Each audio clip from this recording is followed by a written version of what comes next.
कल से आप लगातार सोशल मीडिया पर यह खबर पढ़ रहे होंगे कि एसओजी ने एसडीएम साहब को जैसलमेर के फतेहगढ़ के अंदर जो रखे हुए थे हनुमानाराम, उन्हें हिरासत में ले लिया और जयपुर लेकर गई है। अब इस मामले के अंदर है वो लगातार जानकारी निकल कर आ रही है। दरअसल जो जानकारी निकल कर आ रही है ये ऐसा बताया जाता है कि 2021 सब इंस्पेक्टर भर्ती परीक्षा, अब देखिए ये एक ऐसी भर्ती है जो कि पिछले 5 सालों से लगातार इस भर्ती के अंदर बड़े लेवल पर फर्जीवाड़ा हुआ था और लगातार कार्रवाई का दौर जारी है। हर 10-15 दिन होते हैं कोई न कोई ये खबर निकल कर आ जाती है कि साहब ऐसा ही भर्ती के अंदर ये साहब डमी कैंडिडेट बैठा था, इसने फलाने की जगह परीक्षा दी थी। और उसी तरीके से लगातार है वो एसओजी के साथ में जो अन्य जो पुलिस टीम है, जैसे जोधपुर के अंदर जो आईजी रेंज की टीम है, वो लगातार ये कोशिश कर रही है कि उस वक्त जिन लोगों ने जिन पर फर्जीवाड़े का आरोप लगा था, जो लोग फरार है, उन पर विशेष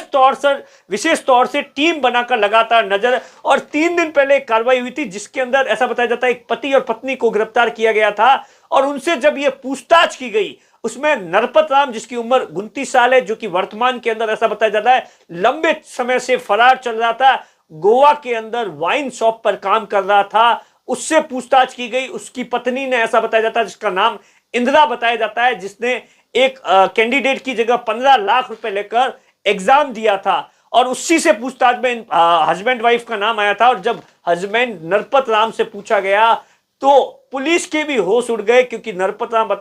ने बताया कि साहब मेरी जगह एसडीएम साहब ने परीक्षा दी थी, जो कि वर्तमान के अंदर जैसलमेर जिले के फतेहगढ़ के अंदर कार्यरत है और मूलतः बाड़मेर के रहने वाले हैं। एसडीएम साहब आप देखिए, एसडीएम साहब ऐसा बताया जाता है पढ़ाई के अंदर अच्छे खासे होशियार थे, इसीलिए आरएएस में उनकी 22वीं रैंक आई। इससे पहले ऐसा बताया जाता है 2018 से लगातार है वो कोशिश कर रहे थे, सांख्यिकी विभाग में उनका सिलेक्शन हुआ था और 2022 के अंदर वो एसडीएम आरएएस बने थे। और उससे पहले ऐसा बताया जाता है जब 2021 के अंदर ये भर्ती चली थी, तब ऐसा बताया जाता है नरपत राम की जगह एसडीएम साहब ने परीक्षा दी थी। अब क्या पता उस वक्त एसडीएम साहब है वो उन्होंने कभी सोचा भी नहीं होगा, क्योंकि आप देखिए जिसकी जगह एग्जाम दी थी वो पास भी नहीं हुआ था। लेकिन आप देखिए समय का चक्कर कैसे घूमता है कि किस तरीके से इस पूरे मामले के अंदर ऐसा बताया जाता है। आप देखिए